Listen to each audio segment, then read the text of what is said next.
Bismillahirrahmanirrahim. Assalamualaikum warahmatullahi wabarakatuh. Salam sejahtera. So pada pagi ini kita akan bincangkan kerja rumah yang cikgu dah bagi, iaitu soalan esei bahagian B dan juga bahagian C. So mula-mula sekali kita tengok soalan nombor 9, iaitu soalan untuk tajuk kadar tidak balas. So darjah 9 menunjukkan masa yang diambil untuk daging yang berada saiz untuk masak. So daripada gambar rajah ni kita dapati bahawa kambing golek ni yang besar ni dia mengambil masa 120 minit untuk masak, manakala sate mengambil masa hanya 20 minit untuk masak. So kita tengok soalan yang pertama, iaitu terangkan mengapa saiz daging yang berbeza mengambil masa yang berbeza untuk masak. So soalan ni sebenarnya 3 markah saja. Tapi kalau ikutkan sepatutnya lebih lah, tapi tak apalah. Jawab dia ikut panduan yang pernah cikgu bagi dahulu. Okay. So mula-mula kita kata mana yang lebih masak lebih cepat. So kita katakan bahawa daging yang bersaiz kecil masak lebih cepat berbanding dengan daging bersaiz besar. So kat sini kita dapat markah yang pertama lah, sebab kita dah nyatakan satu masak lebih cepat. Okay. So kita pergi kepada faktor. Faktor dia adalah faktor luas permukaan. So ini kerana luas permukaan yang terdedah kepada pelanggaran adalah lebih besar. So seterusnya, markah seterusnya diberikan kepada frekuensi pelanggaran berkesan dan juga kadar tidak balas yang meningkat. Okey, walaupun markah dia 3, tulis je 5 poin macam biasa. Kalau markah dia 5 pun jawab macam ni juga. Markahnya pun sama juga. So selalu soalan ni memang markah dia banyak, tapi max dia adalah 3. Maksudnya jawab banyak mana pun, markah yang paling tinggi boleh diberi adalah 3 markah. Okey, seterusnya kita tengok soalan B. Soalan B dia kata 3 eksperimen 1, 2, 3 dijalankan untuk mengkaji faktor-faktor yang mempengaruhi kadar tindak balas. Okey. So kalau kita tengok eksperimen 1, 2, 3 ni, tiga-tiga sama, iaitu dia adalah tindak balas antara zinc dan juga asid. Cuma yang berbeza adalah dia menggunakan asid, yang ni asid hidroklorik, iaitu asid diprotik. Ini adalah asid sulfurik, iaitu asid monoprotik. Okay. So suhunya adalah sama. Okay, so kita dapat bezakan bahawa tindak balas antara eksperimen 1 dan eksperimen 2 ni berbeza daripada segi kepekatan asid. Kalau eksperimen 2 dan 3 ini bahannya kedua-duanya adalah sama, yang berbeza adalah daripada sejenis suhu dia. Okey.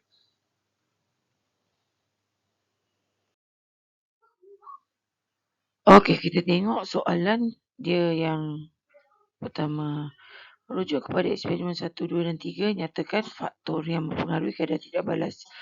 Dua markah, so 2 faktor lah. So faktor yang pertama adalah dari segi kepekatan ion. Jangan jawab kepekatan larutan sebab kepekatan larutan sama, 0.5 molar. Yang berbeza adalah kepekatan ion hidrogen. Okey. Dan yang kedua adalah suhu tidak balas. Okey. Soalan kedua adalah kita tulis persamaan kimia yang seimbang bagi tidak balas. So markahnya 2 macam biasa. Kalau kamu tulis bahan dia dan hasilnya betul, boleh dapat 1 markah. Dan kalau kamu menulis persamaan yang seimbang, stokiometri dia betul, maka dapatlah 2 markah. Okey, seterusnya kita tengok soalan C, iaitu menghitung jumlah isi padu gas hidrogen yang terbebas dalam eksperimen 1. So macam biasa, apa-apa soalan pengiraan, mula-mula sekali kita cari bilangan mol dia. So bilangan molnya kita guna rumus MV per 1000. So kita dapatlah 0.025 mol. Okey, kat sini kita boleh dapat 1 markah ke? Okey, betul. Kita boleh dapat 1 markah. Seterusnya kita buat perbandingan. So daripada persamaan, persamaan kita dah tulis awal tadi. So 2 mol HCl bersamaan dengan 1 mol H2. So kalau 0.025 mol HCl, maka bilangan mol hidrogen dia adalah separuh daripada itu, iaitu 0.0125 mol. So dekat sini pun boleh dapat lagi satu markah. Dan markah terakhir adalah jawapan akhir, di mana kita dapatkan isi padu hidrogen. Kita gunakan rumus bilangan mol darab dengan STPB lah. So yang dibagi adalah B bilik. So kita darabkan dengan 24 mol di air padu mol negatif 1. So kita dapatlah 0.6 desimeter padu. Kat sini dapat markah, satu markah. Kalau kamu nak jawab jawapan dia dalam sentimeter padu pun boleh, iaitu 600 sentimeter padu. Okey, seterusnya kita tengok soalan D.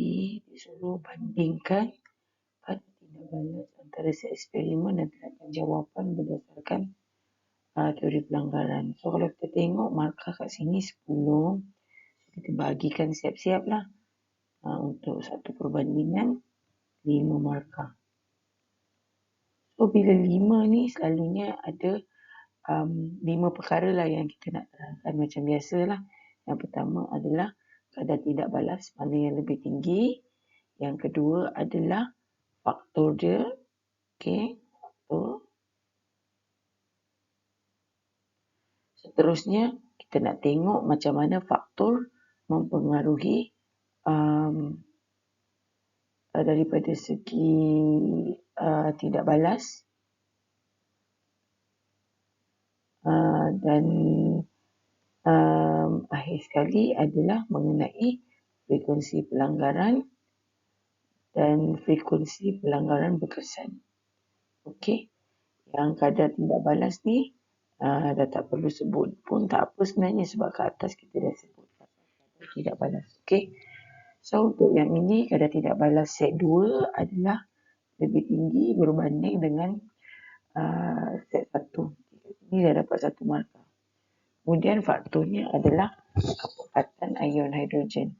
Jangan jawab kepekatan bahan sebab kat sini kalau kita tengok kepekatan bahan adalah sama, iaitu 0.5 molar. Jadi kita gunakan istilah kepekatan ion hidrogen. So kepekatan ion hidrogen dalam H2SO4 adalah lebih tinggi memandangkan H2SO4 adalah asid diprotik. Okey. Semakin tinggi kepekatan ion, semakin banyak bilangan zarah yang akan terlibat dengan pelanggaran. Semakin banyak bilangan zarah, semakin tinggi frekuensi pelanggaran. Seterusnya meningkatkan frekuensi pelanggaran berkesan dan kadar tidak balas. Okey. So, maka dapat total 5. Okey, 1, 2, 3, 4, 5.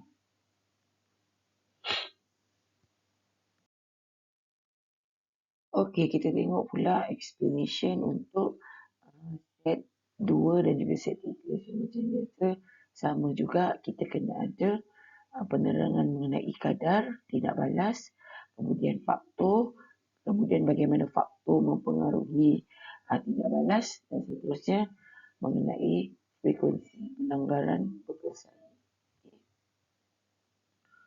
Okey, yang ini kadar tidak balas dalam set 3 adalah lebih tinggi berbanding set 1. So, kat sini satu markah. Markah berdua ini kerana suhu tidak balas yang tinggi. Suhu lah. Ini dah dapat satu markah. Okey. Meningkatkan tenaga kinetik zarah. Okey, tenaga kinetik zarah kat sini lagi satu markah. Okey. So, semakin tinggi tenaga kinetik zarah, semakin tinggi frekuensi pelanggaran zarah-zarah bahan. Okey, kat sini satu lagi markah, dan markah terakhir kita cerita pasal frekuensi pelanggaran berkesan. Okey, kadar tidak balas ni saja je cikgu tulis sebab memang turutan ni macam tu kan, tapi kat sini tak dapat markah lah. Dia sudah kita beri di atas, so cikgu tulis sebagai given. Okey, seterusnya kita tengok soalan nombor 10. Soalan bawah tajuk asid dan base. Okay. So persamaan di bawah menunjukkan dua tindak balas antara NaO dengan HCl dan juga NaO dengan asid sulfurik. Ya. So kita boleh tengok kat sini persamaannya. So dia minta terangkan mengapa HCl dikelaskan sebagai asid monoprotik dan H2SO4 sebagai asid diprotik. Okey, so jawapannya adalah inilah. Apabila satu molekul HCl berion sepenuhnya di dalam air, maka satu ion hidrogen akan terhasil. Okey, kalau kamu tulis macam ni, kamu akan terus dapat 2 lah. Yang tak dapat 2 tu sekiranya kamu tulis apabila asid diprotik, apabila asid diprotik mengion di dalam air, dia akan menghasilkan 2 kali ganda ion hidrogen dalam air. Yang tu dapat 1 markah sebab kita kena spesifik. Kita kena cerita satu-satu. Asid hidroklorik dengan asid sulfurik. Okay. So kita cerita macam ni dah cukup dah. So untuk penerangan asid hidroklorik sama. Apabila satu molekul H2SO4 mengion di dalam air, maka 2 ion hidrogen akan terhasil. Macam tu je lah. Dah cukup. Dapat 2 markah, 2 markah. Okay. Okey, seterusnya kita tengok soalan pengiraan. Okey, larutan KCl boleh disediakan daripada tindak balas penetralan HCl dengan KOH. So, larutan KOH disediakan melarutkan 14 gram KOH dalam air menghasilkan 250 cm. So, jadilah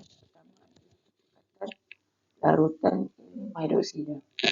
So, macam biasa, apa-apa hal dalam pengiraan, kita kena tentukan bilangan mol dia dulu.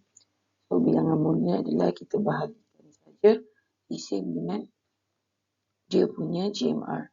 So, dapatlah bilangan mol dia adalah 0.25 mol. Okey, kat sini kita dapat markah yang pertama. Markah yang kedua adalah kita kira kemolaran dia. So, kemolaran dia adalah bilangan mol bahagi dengan isi padu dalam unit desimeter padu. So, kita dapatlah kepekatan KOH-nya adalah sebanyak 1 mol DM negatif 3. So, kat sini dapatlah markah yang kedua. Okey, seterusnya kita tengok pula soalan kedua. Dia minta kepekatan asid hidroklorik yang digunakan. Okey. So, untuk kali ini kita kena tuliskan dulu persamaan kimianya lah sebab kita nak tengok stoikiometri dia. Okey. So, bila kita tulis persamaan kimianya, kita dapati bahawa stoikiometri dia adalah 1:1. So, kita boleh je guna rumus yang inilah. MAVA sama dengan MVVB. Tak payah pakai rumus yang lagi satu yang ada NA per NB tu kan. Tak perlu sebab yang ini nisbah dia 1:1. Okay. So, dekat sini kita dapat 1 markah. Okay. Kemudian kita masukkan nilai dia lah. So, yang kita nak cari adalah kepekatan asid. So, isi padu asid pun dah ada. So, kita masukkan kepekatan base dan juga alkali dan juga isi padu dia. So, dalam kes ni disebabkan sebelah kiri dan sebelah kanan menggunakan unit yang sama iaitu sentimeter padu. Jadi, kita tak perlu tukar kepada desimeter padu lah sebab kiri dan kanan sama unit. Last nanti hapus unit juga kan. Okay, so, bila kita dah selesaikan pengiraan, dapatlah jawapannya ini 1.02 molar. Okay. So, dekat sini dapatlah markah yang kedua. Okey, dan seterusnya dia suruh kira jisim KCl yang diperolehi. Okey. So, macam biasa kita kiralah bilangan mol yang kita boleh kira. So, kita kira bilangan mol kalium hidroksida lah. So, bilangan mol kalium hidroksida kita gunakan MV per 1000. So, kita dapatlah jawapan dia 0.025 mol. Okey. Tapi belum dapat markah sebab kita bukan nak tahu bilangan mol KOH sebenarnya. Kita nak tahu bilangan mol KCl. So, kita buatkan dulu perkadaran So daripada persamaan 1 mol KOH berkadar dengan 1 mol KCl. So jadi kalau 0.025 mol KOH, so dia akan menghasilkan 0.025 mol KCl. Okey, kat sinilah baru kita dapat markah yang pertama. Okey, seterusnya kita selesaikan permintaan soalan dia nak jisim KCl. So kita darabkan saja bilangan mol yang kita perolehi tadi dengan JMR dia. So JMR untuk KCl adalah 74.5 Gmol - 1. Okey, kat sini kita boleh potong unit. So kita dapatlah jawapan terakhirnya 1.86 gram KCl yang terhasil. Kat sini markah yang terakhir. Okey, seterusnya kita tengok soalan yang terakhir untuk nombor 10 ini. Jadual 10 di bawah menunjukkan hubungan di antara kepekatan dan nilai pH bagi asid hidroklorik dan juga larutan NaOH. Okey, so kita dapati di sini kan dia punya kepekatan makin lama semakin meningkat. Okey, oh sorry, salah conteng. Tak ada conteng kat sini, nanti confuse. Okey, so kepekatan dia semakin meningkat. Okey. So yang dia punya nilai pH asid hidroklorik pula kalau kita tengok semakin ke bawah dia punya nilai pH semakin menurun. Okey. Nilai pH asid. Okey. Ini nilai pH NaOH nilai pH NaOH pula kalau kita perhatikan semakin ke bawah nilai dia semakin meningkat. Okey. So kehendak soalan ini adalah dia minta kita nyatakan hubungan di antara kepekatan asid dan alkali tadi dengan nilai pH. Okey, dengan merujuk kepekatan ion H+ dan juga OH- dia. Okey, so markah dia 6 macam biasa kita pecahkan dulu untuk asid bagi untuk asid 3 markah dan untuk alkali 3 lagi markah. So kita terangkan satu-satu lah. So kalau kamu perasan dekat sini, ini adalah penerangan mengenai asid, manakala yang ini adalah penerangan mengenai alkali. Okey, so kita tengok semakin tinggi kepekatan asid, semakin rendah nilai pH. Okey, kat sini kita dapat dah satu markah. So ini kerana kepekatan ion hidrogen semakin meningkat. Okay. So kita ini markah yang kedua dan markah yang ketiga adalah semakin rendah nilai pH, semakin bertambah kekuatan asid. Selalunya macam itulah kita kaitkan kepekatan kepekatan pH dengan kekuatan asid. Okay. Untuk alkali pun sama juga. Mula kita cerita pasal kepekatan alkali dengan nilai pH. So, semakin tinggi kepekatan alkali, semakin tinggi nilai pH. Ini kita dapat satu markah. So, ini kerana kepekatan ion OH- semakin meningkat. Okay. Markah yang seterusnya. Dan markah yang terakhir, semakin tinggi nilai pH, semakin bertambah kekuatan alkali. Okay. Hati-hati jangan tertukar dengan anak panah ni. Mana yang naik, mana yang turun. Kena jaga selalunya ramai pelajar cuai bila dekat bahagian asid. Sebab dia terbalik kan. Nilai kepekatan lagi tinggi, asid nilai pH makin kecil kan. Jangan sampai tertukar. Alkali selalu tak ada masalah sebab dia naik-naik kan. Okay. Okey, seterusnya kita tengok soalan 11. Darjah 10, itu korang silap ni. Darjah 11 sepatutnya. Menunjukkan carta ahli bagi garam J apabila dipanaskan. Menghasilkan oksida X, gas perang, gas tanpa warna. Okey. So, garam J larut dalam air untuk menghasilkan larutan garam J. So, oksida X yang berhasil berwarna perang semasa panas dan kuning ketika sejuk. So, kita gariskan dulu info yang dia adalah. So, kat sini keyword utama dia adalah ini. Perang semasa panas, kuning semasa sejuk.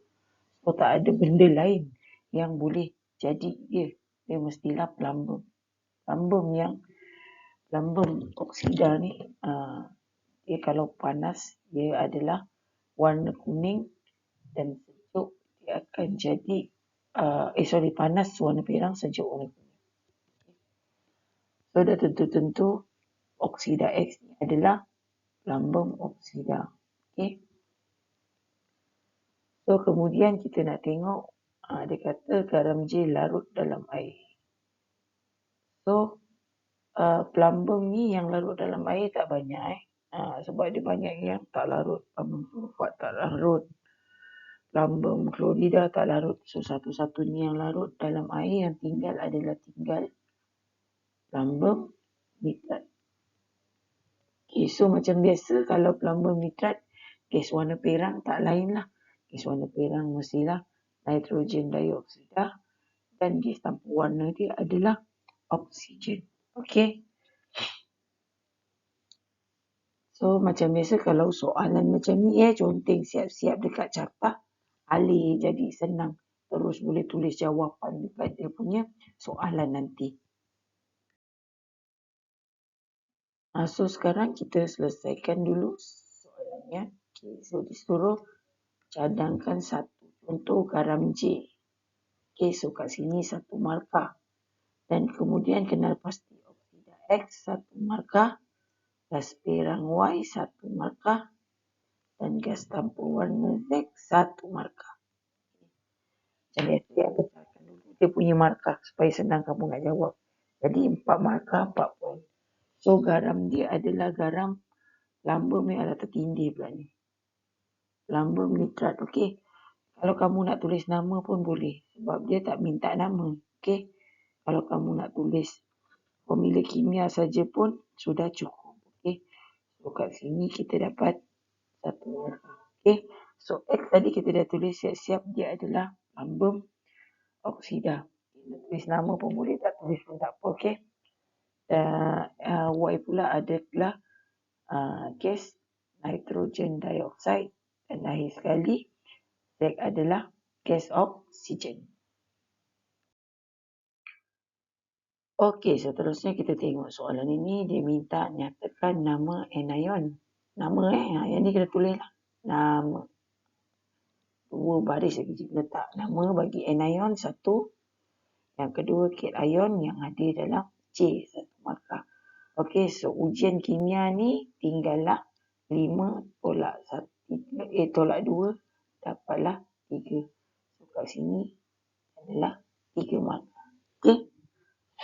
So, untuk anion dia adalah ion nitrat. Okey. Yang dalam kurungan ni kalau kamu tulis tak apa, tak tulis pun tak apa sebab dia nak nama. Okey. Ion dia adalah lambung. Ingat jangan tertukar anion dengan cation. So, apa hal? Jangan lupa kalau tulis cation ni bulatkan dia. Jadi nampak T. Kan? Positif. Anion gariskan N dia. Jadilah negatif kan. Yelah kadang kita ni tukar kan. Ada lupa juga. Cikgu buatlah macam tu. Okay, so seterusnya markah 3 yang tersisa adalah markah ujian kimia.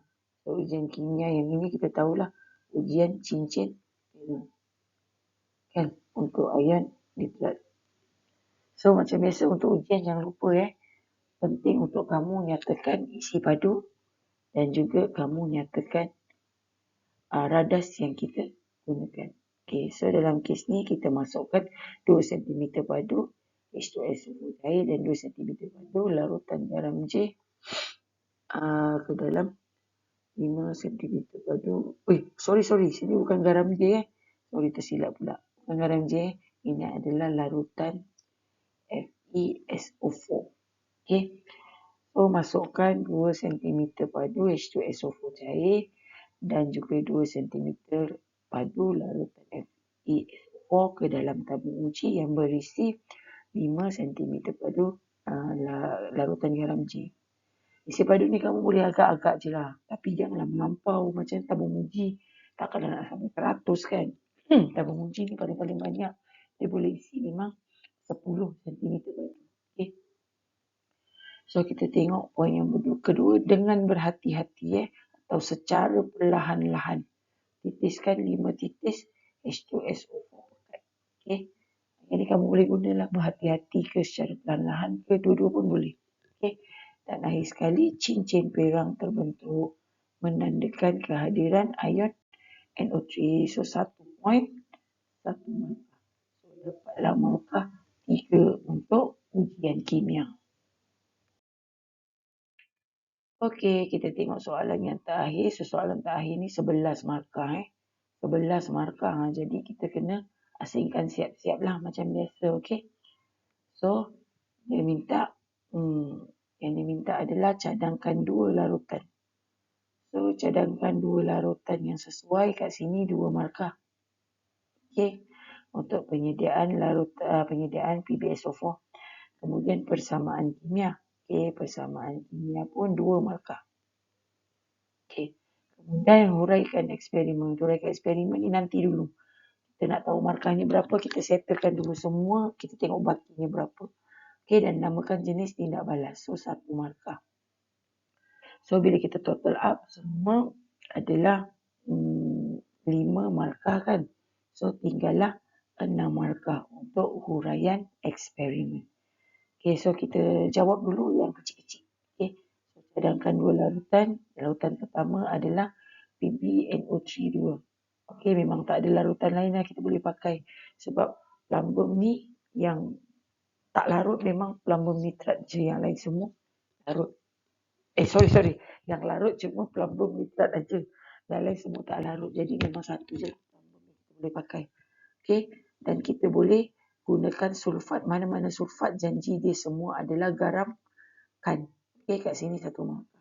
Kamu perasan ini kan. Semua adalah garam kan. Jadi mana-mana satu pun boleh. Okey, so persamaan kimia dia, saya guna natrium sulfat lah. So persamaan kimianya jangan lupa ini dekat situ boleh dapat 2. Kalau tak ada nombor 2 ni, cuma boleh dapat 1 markah sahaja. Okey, dan jenis tindak balas dia adalah tindak balas eksotermik. Kat sini 1 markah. Sebenarnya cikgu pun tak berapa pasti dia nak tindak balas ni tindak balas eksotermik ke apa ke kan. Tapi bila dia tengok jenis ialah tindak balas eksotermik. Kalau dia suruh namakan tindak balas, barulah kita boleh jawab tindak balas pemendakan ganda 2.